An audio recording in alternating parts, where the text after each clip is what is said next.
Environmental laws require many industries to monitor groundwater for contamination. An engineering firm is usually hired to collect the groundwater samples for testing. Some firms collect samples using a bladder pump. It's a small device that pumps water using pressured air. It's called a bladder pump because the flexible tube inside works like a human bladder connected to a catheter. When compressed, it forces the groundwater out of the pump and into the sample collection container. The pump is made from polyethylene because it's flexible and inert. The plastic is immune to chemical or biological reactions that could contaminate the water sample. The extruder melts the polyethylene pellets and forces the liquid through a tube-shaped die. Then it uses cold water to cool and solidify the poly. This produces a 1-inch tube.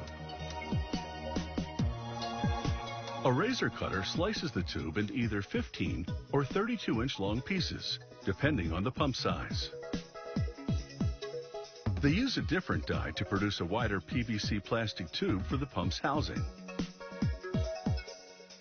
This tube goes on a computer-guided lathe, which cuts threads on the ends. The same lathe works with the computer-guided mill to shape the pump's top cap. It's also made from PVC plastic.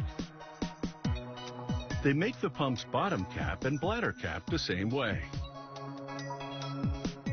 The lathe also carves a solid rod of stainless steel into a small disc-shaped weight. The weight helps the pump sink in the water and collect the samples. A technician preps the weights for engraving. He sprays them to hide their shiny surface. Without this masking, the laser would bounce off the surface instead of penetrating it. He loads the weights into the computer-guided engraving machine, then starts it up. The laser engraves the name of the manufacturer, the pump's model number, serial number, and other product information.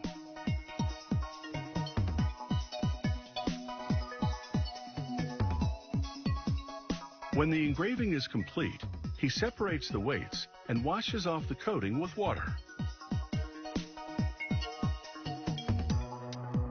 Next, they make the air supply line. They mix 2% concentrated blue polyethylene pellets with 98% colorless ones.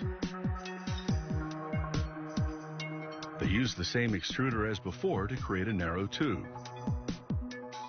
as well as an opaque polyethylene tube for the pump's discharge line. Then they combine the air supply and water discharge tubes with the heat bonding machine. It bonds them in 6-inch intervals. This lets engineers in the field cut the tubes to the length they need. Now it's time to assemble the bladder pump. They fit the top of the bladder into a cap that has a hollow center rod. They place an O-ring seal around another cap and attach that cap to the bottom of the bladder. The O-ring will prevent water from leaking out of the pump and air from seeping in.